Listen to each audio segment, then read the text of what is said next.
Hi, I'm going to show you how to do slide 4. Slide 4 is a little bit more complicated, so I'm actually going to split it up into 3 different videos. So for this first video, I'm going to focus on number 1 here, so figuring out how much house you can afford.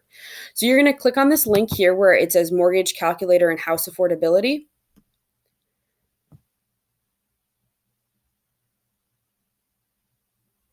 And it takes a minute, so I apologize. All right, so it's going to ask you for some pieces of information over here on the left. So your annual income is your annual gross income. So when you went on the Bureau of Labor Statistics website, how much did it say you were going to make a year? You remember the most we said you could make was 70,000. Mine, the median income was 77,000, so I just put 70. So I'm going to stick with the 70,000 here. For monthly debts, you're going to put whatever you pay in your student loans every month. So student loans are right here on slide 14. So I pay $280 a month in student loans. So I'm going to put 280.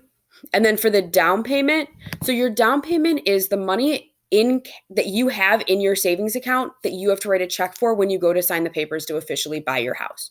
So if you're saying you have a $20,000 down payment, that means you have at least $20,000 in your checking account at that moment in time. Usually you would probably want to have more about 40,000 because you don't want to completely empty your checking account. So since we're pretending like we just graduated from college or recently graduated from college, we're going to change that to 10,000.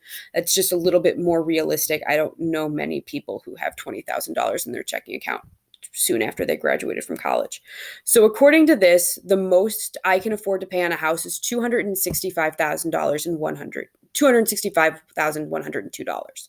Okay. If you click on that middle button where it says payment, it's going to tell you how much you can afford for your monthly payment every month.